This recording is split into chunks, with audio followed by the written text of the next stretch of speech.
माननीय सदस्य श्री धर्मेंद्र यादव जी। धन्यवाद सभापति जी, इस बहुत महत्वपूर्ण चर्चा में बोलने का मौका दिया। सभापति जी, मैं समझता हूं ऑपरेशन सिंदूर चलाने की ज़रूरत इसलिए पड़ी कि पहलगांव का अटैक हुआ और सबसे पहले पूरा देश इस बात को जानना चाह रहा है कि आखिर ये अटैक हुआ क्यों, आखिर इंटेलिजेंस फेलियर इतनी कैसे हुई। घटना के कई महीने बाद लेफ्टिनेंट गवर्नर साहब कहते हैं कि मेरी गलती है, तो मैं सरकार से पूछना चाहता हूं आखिर उनकी गलती, हालांकि केवल उनकी गलती नहीं है, ये गलती लेफ्टिनेंट गवर्नर साहब से लेकर दिल्ली के गृह मंत्रालय तक की है, तो आखिर क्या कार्रवाई की।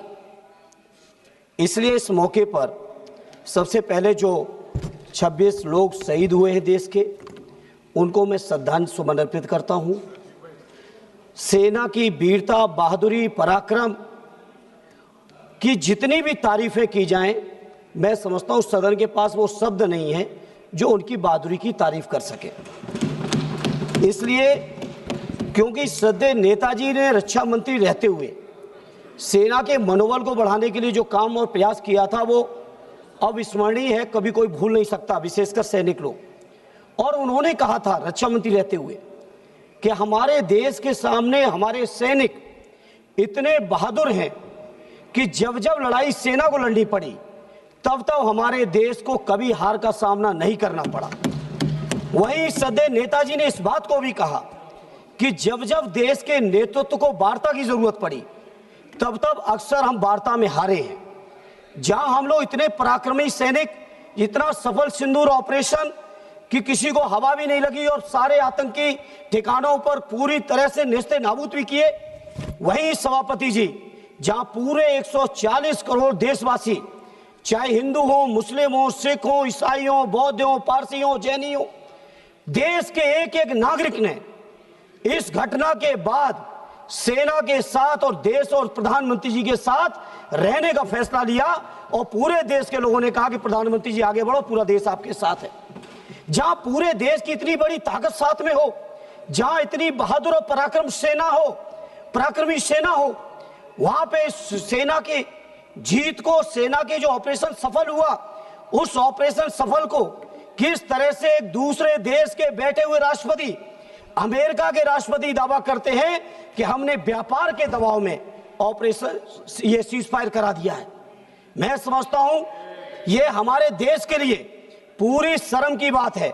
हमारे प्रधानमंत्री जी घोषणा करते कोई दिक्कत नहीं थी, जहां चुनाव के समय 56 इंच का सीना, पाकिस्तान ऑक्युपाइड कश्मीर को हम छीन के लाएंगे, एक हेमराज जवान के बदले हम 10-10 जवानों को मार के आएंगे, इस तरह के जो जज्बाती नारे देने वाले हमारे माननीय प्रधानमंत्री और उनकी पूरी पार्टी और सरकार, वहीं पे आप सोचिए हमारे देश की अखंडता और संप्रभुता आज कहां खड़ी है कि लगातार एक बार नहीं, 2 बार नहीं, 3 बार नहीं, अमेरिका के राष्ट्रपति ने 26 बार इस बात की घोषणा की है कि पाकिस्तान और भारत के बीच सीज फायर कराने वाले हम हैं। यह हमारे 140 करोड़ देशवासियों के लिए शर्म का विषय है और सरकार मौन है पूरी तरह से। वैसे तो लंबे भाषण मारे, एक भी सरकार की तरफ से एक भी व्यक्ति माननीय प्रधानमंत्री जी से लेके उनके मंत्री और उनके पार्टी के लोगों तक, उनके सरकार के किसी अधिकारी ने आज तक उनके अमेरिका के राष्ट्रपति को कंडम नहीं किया है। इसलिए मैं इस मंच से इस मौके पर कहना चाहता हूं, पार्लियामेंट में कहना चाहता हूं, पूरा देश आपके साथ खड़ा है, पूरा देश आपके साथ खड़ा है। आप क्यों नहीं कंडम करते हो।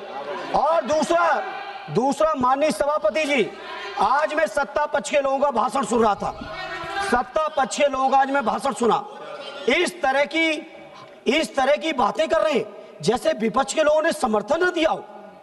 पहलगांव की घटना के पहले दिन से पूरा का पूरा विपक्ष, हमारे नेता आदरणीय अखिलेश यादव जी, कांग्रेस पार्टी के लीडर अपोजिशन राहुल जी से लेके पूरा विपक्ष, और विपक्ष ही नहीं, पूरे देश का जनमानस जब साथ खड़ा हो तो आज ऐसे भाषण दे रहे हो कि जैसे केवल सत्ता पक्ष के लोगों ने युद्ध जीत लिया हो। यह युद्ध भारत की देश की सेना ने जीता है।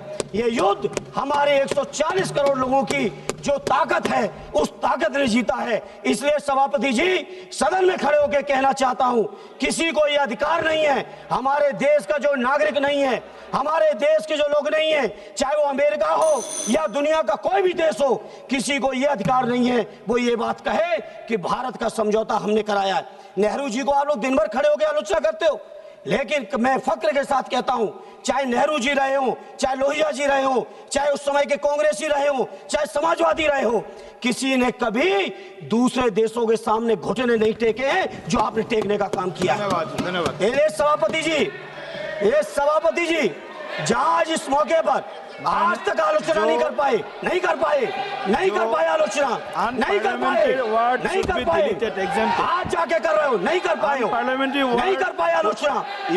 अमेरिका के राष्ट्रपति की आलोचना अभी तक नहीं कर पाए हो। हम लोग वो लोग हैं, अध्यक्ष जी, हम समाजवादी लोग हैं। नेताजी के समय पर रक्षा मंत्री के कार्यकाल में चीन 1 किलोमीटर घुसा था, 4 किलोमीटर घुसने का काम समाजवादियों ने करके दिखाया था। समाजवादी लोग घबराने वाले नहीं है, पूरा देश आपके साथ है। क्यों नहीं जवाब दे रहे हो? माननीय सदस्य श्री 140 जुगल किशोर जी, हमने जो अनपार्लियामेंट्री वर्ड यूज किया मैडम, एक्सपांस कर दिया, कोई भी रिकॉर्ड में नहीं जाएगा। No,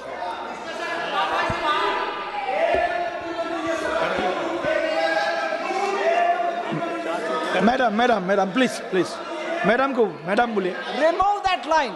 Yes. Please say that. Yes, I remove the line, You remove the should not sentences. say Yes. that. And Yes, you expands. should remove it from the Expand passage. from the record. From the records. Yes, expands from records. It's completely wrong. Minus Jugal Kishore ji, It's completely wrong. हो गया। जुगल किशोर जी, आप It's start कीजिए। completely wrong. आदरणीय अध्यक्ष महोदय, आदरणीय सभापति जी, Please be seated. Please be seated. Madam, already. I wish to say that he has not listened to the foreign minister when he spoke. Yes. He has not listened to the defense minister when he spoke. And above all, he seems to be, while conceding that अच्छा किया जीता हमने, मगर he says wrong things that we have not done right. So I think his speech should be removed from the records. Yes, ma'am. He is आगे पीछे एक concede करने जैसे बोल रहे हैं, पीछे झूठ और असत्य बोल रहे हैं। Yes. So you should remove it from the record. Yes. Remove the sentence from the record.